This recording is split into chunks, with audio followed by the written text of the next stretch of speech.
Hello, everyone. My name is Jonathan Grecko, and I do the voice of Red. Now, for those who are avid Cars fans, such as myself, remember in all three Cars movies, Red only either cried, gasped, winced, or just simply just kept his mouth shut. I know he had no audible dialogue in Cars 2, but he did do sound effects in Cars 1 and Cars 3, and did say the word "oh" in the short Bugged. So that will count as Red talking. So Jonathan, what would you say was your biggest, like, your favorite thing about playing Red? My favorite thing about playing Red was this was the first time I was asked to participate in a project like this. Yeah, and that was my favorite part of it. Do you remember the fateful day in 2017 when I asked you to be the fire engine? I do. And I believe that you were also playing a Peterbilt for the first time too. I think. Correct. I think you were also one of the cops. I think so. Yes. Thinking back, that was 3 I think years ago-ish. I think you were like one of the SUVs. I think his name was Marco or something. It might have been. Richard. It was so long ago. Yes. But yeah, like, what would you say is your favorite thing about the character? Tell us about Red. Tell you about Red. First of all, it was kind of nice for me because it was my first time participating in something like this. It was simple in a way, simple, but yet I had to give it my all. It was something that I had to work hard at. You had me practicing these lines, and I wanted to get it so perfect for you. Yeah, and when it came to him, I hardly had to do that many takes. Right, that's right. I think the longest that it ever took you to get a line right was 3 takes. It was the long whimpering, crying one. It was the crying for the first project. Right. I was able to find the archival audio of it, and you'll hear it in the movie. Great. And would you say that Red has a soft heart? Oh yes, it fits me very well. Yes. And unfortunately, Red's original voice actor Joe Ranft did unfortunately die in a car crash. Oh, bless his heart. But something very kind happened. Jerome, Joe's brother, is now the current voice of Red. Yes. And Jerome is also Pixar's official character sculptor. Oh, cool. And also, more questions. What was your first car that you ever drove? Oh, my first car. It was actually a truck. It was a 1998 Ford Ranger. Oh, okay. If you had the license and the training, would you ever consider driving a car like Red?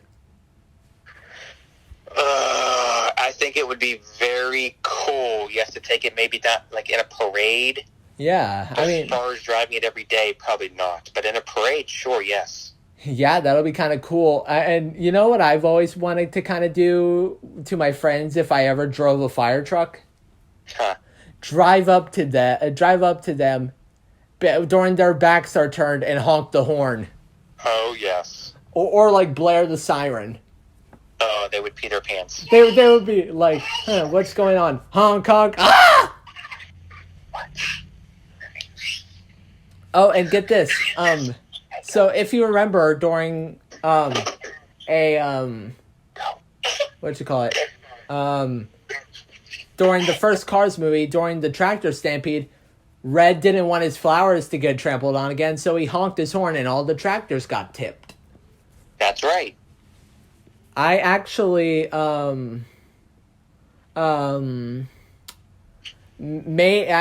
elongated one of your red gasps, and I made it longer so that it sounds a little bit more like a wail than a gasp, and I deepened your pitch so it actually sounds like Red's horn. Oh, cool. So now you can brag to your friends and family saying, so I hear Ryan hired you for a movie. Yeah, I played a fire truck's horn. But if Radiator Springs was real, and if you were a car yourself, say if you were your Ranger, would you hang out or even live in Radiator Springs? Oh, yes, because it's a quiet town with only about a dozen friends, not that big city area. Oh, yes, that would be so cool. Yeah, you got Sally, Fillmore, Sarge. You got Red, who doesn't speak at all. Uh-huh. Although, how much you bet that if you, like, after maybe a year of knowing Red and being friends with him, he'll probably start talking to you in maybe short, mumbled sentences? Or do you... Yeah. Although, like, what would you say was, what would you say is your favorite thing about the Cars franchise in general? It reaches out to a lot of children, and it makes them want to go out and do some of their own driving. Yeah, it teaches them that, like, that life isn't about the destination, it's about the journey. Yes. Yeah, and, like, I've noticed something that I'd like to tell the people. So I recently thought of an idea of what Red's voice would sound like. So many of the Pixar fans out there have watched Monsters, Inc., and they know Claus Ward, that blue monster with the long claws who came out crying during the first scaring sequence because a kid got too close because like this 6-year-old girl got too close to him. Mm-hmm. And you know, the reason why he got all phobic about it was because back then the monsters thought humans were toxic. Mm-hmm. And because the guy had like a really, really deep voice, just like Red. And then after some actor research, I found out that Red and Claude were voiced by the same man, Joe Ranft. So seeing how the monster and the car have the same man voicing them, I think it's quite logical that would be what Red would sound like if he was all frantic and panicky. Oh, yes. And also, how tall would you say Red is? I'd say Red is about maybe nearly 8 foot tall. Oh, yes, Red is a big individual. Although not as big as Mac, of course, because he's a Mac truck for crying out. He's at least like probably 10 feet tall. Yes, that's one individual that is taller than me, Red. Yeah, I'm sure of it. Although, like, even Guido, the forklift, is taller than us. Yeah. Well, wait, how tall are you? As a human being, I'm 5'7". As a human being, what else would you be? He's like, well, duh, a fire truck. What you call it? But you're 5 what? 5'7". Oh, 5'7". I'm like basically 6 foot now. Oh my gosh, Ryan. Oh, wow. But I know. I say that to myself every day in the mirror. I look at myself in the mirror and say, you son of a bitch. You sexy mother.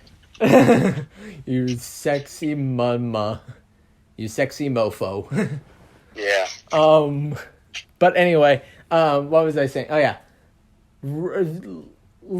Guido, from what I could tell, the Isetta forklift that he's inspired by is only 5'8".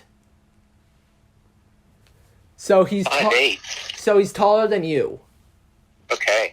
Yeah, although one thing that I went onward out to find is archival voice footage of my late uncle Tim, to have him have a voice cameo in this as a posthumous reward.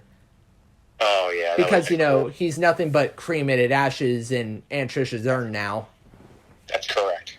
But like, unfortunately, I wasn't able to find that. This movie was dedicated to my great grandma Virginia Small. Oh, cool. And she died in 2018 November. And Aunt Rosie, her sister, her younger sister, is voicing the character that she's based off of, and her husband, my great uncle Ron, is voicing the character's husband, who's named after actual great grandma Virginia's late husband. Yeah. I might say that this movie might also be dedicated to Uncle Tim, because Uncle Timmy always wanted me to take my car fandom to a whole new level. Yeah. And I was like, you know what? I might as well worship my uncle's wishes. Cool. Be the genie that grants his dying wish before he became nothing but, a bunch of coffee grounds in a cup. That's right. Yeah, but what would you say? What are your feelings on the character of Doc Hudson? Ooh, Doc Hudson was a great racer. Yeah, He lost his way. Yeah, And needed help finding it. Yeah, I mean, Doc was a great judge, a great racer, a great medic. But, like, deep down, the best thing he ever was, really, was McQueen's mentor. That's right. And basically, if you think about it in a way, Doc was basically Lightning's surrogate father. Yeah. And, like, would you say that, like, Red acts a little bit immature for his age? Yes, he's very shy. And, yes, he likes to whimper a little bit. Yes, so that would be immature, yes. Unless if he has some kind of, like, panic disorder. Right. Then that kind of gives him a little bit of an excuse, I guess. Uh-huh. But anyway, what would you say is, do you think that it would be kind of fun living Red's life? Yes, because it's in Radiator Springs, sure. Yeah, I mean, like, it's Radiator Springs. It's so cool. You're right. Yeah, and now the last, like, 6-3 questions before we go. And I mean 3 to 6 more questions, not 36 questions. You're so cool. But anyway, would you say that Red is, before Mac moved in, that is, and after Big Al left, Red basically became Radiator Springs' physical embodiment of the expression larger than life? I would like to think so, yes. Yeah, and, like, I had this theory that I'm going to say during the Lightning McQueen interview with Cameron. So you know how McQueen's sponsor Rusty's is basically for, like, curing rust on a bumper, right? Oh yeah. And you know how rust is basically the equivalent of skin rotting away to humans? Oh yes. I that's very dark and nasty to think of, very gross. Right. But yeah, like, think about it. Skin rotting away for humans is leprosy. Think about it. Rusty's is medicine for leprosy. That's right. Yeah. So does that mean that Fred and Rusty and Dusty are lepers in a way? It's a good metaphor, Ryan. I guess so. And, like, what are your feelings on Owen Wilson? Owen Wilson. Yeah. He has been in many, many, many funny movies. And what do you think of Larry the Cable Guy? Uh, again, very, very funny comedian. Actually, he's probably one of the funniest out of the four that toured together. It was him. There was four of them. Jeff Foxworthy, I think. He was another one. They were called something. He's very funny. They were called something. Yeah, they were a group. What do you think of John Ratzenberger, who played Cliff in Cheers and Mac in this film? If you ever watched, Cheers was a little bit before my time, although I know who the actor is. Yeah. Again, funny guy. Yeah. Love to meet him one day. Yeah, I mean, he seems like a fun gentleman. Correct. Oh, here's another one I got for you. What do you think of what's his name? Do you know? Dang, the name's escaping me. Oh yeah, do you know who Cheech Marin is? Oh. Cheech and Chong. Oh yes, I do. Yeah. He was in that '70s show. Oh yeah. Yeah, and Michael Keaton. You know who he is? Oh, he's from Pittsburgh, buddy. Of course. Yeah. It's like, hey, are yins out there having fun? Oh, he don't come out here too much anymore. Yeah. Oh yeah, do you know who Richard Petty is? Oh, he's a NASCAR driver. Yeah, he actually basically plays himself in the original Cars film. That's right. Yeah, he's the king. Yes. Now, the final three things. How many Cars films have you seen? I've seen all three. Who do you think was the worst villain out of them all? Chick, Miles Axelrod, or Sterling? I mean, that's a tough question. I mean, like, in my personal opinion, I think it's Axelrod because he's basically a terrorist. Yeah, was he really a villain? Yeah, he was the actual hidden villain of it all. He was the one who planted and programmed the bomb that they stuck to Mater's hood. I would have to agree. Yes. Yeah, because Sterling, Jackson Storm was just a cocky race car that was just a bully, and a bully is just it's kind of a cliched villain, right? And then we have, like, Sterling, another cliched, kind of like the businessman that only wants what's for their profits. But then, like, we have Chick, who kind of goes borderline as the second worst villain in the Cars franchise in terms of his own sins. Willing to presumably murder a champion to get his way. Yes.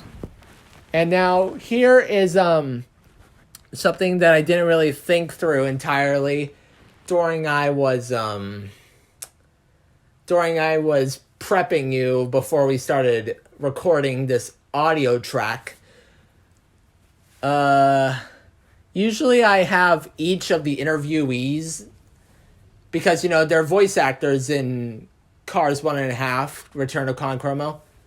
Because they're Cars 1.5 actors, I usually want them to do the voice of the characters. But the thing is, Red, don't talk!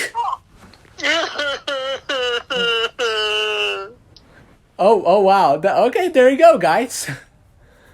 I'm glad you got that, because I kind of needed another track of Red crying. Yeah. Well, that's good, because wait, are you able to do maybe something like almost like a whimpering, like he's about to cry, but he's kind of like joyfully crying?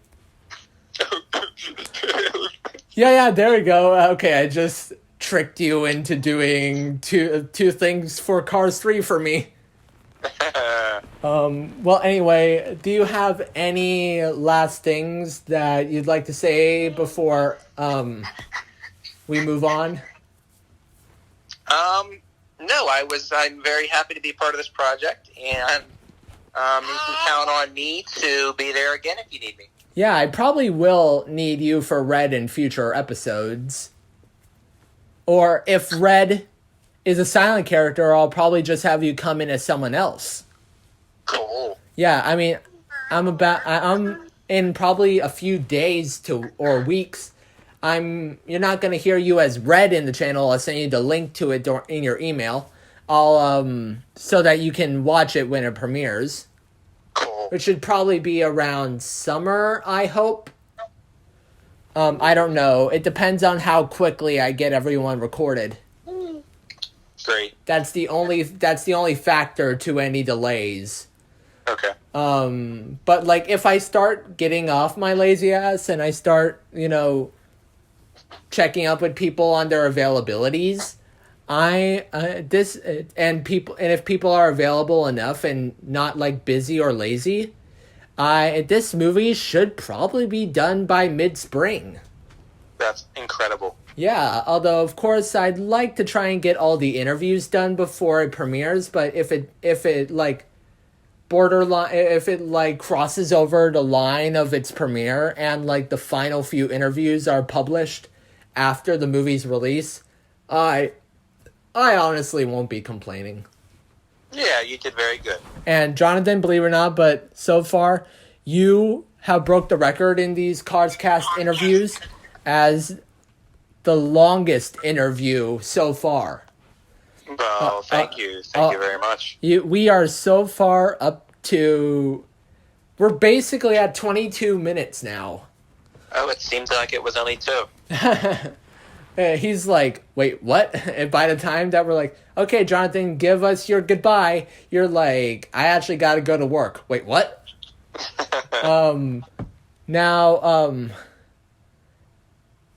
So you have no other comments to give to the public? No, I hope to see you out there. Hopefully I can get to do this again with you, Ryan. You will. Guaranteed. Well, anyway, give us your sign-off. My sign-off. Yep. Let me think here. Well, this is Jonathan Grecko as Red in the Cars movies, and now I'm doing an accent that I don't like, the Bostonian one. I don't know why I was doing that. Oh yeah, Jonathan hates Bostonian accents. Which every Bostonian who watches the channel now, unsubscribe, dislike. Oh no, thanks to you we're gonna get dislike bombed, JK. Well anyway, give us your sign off. Well, thank you. Hope to see you out there. Appreciate it. And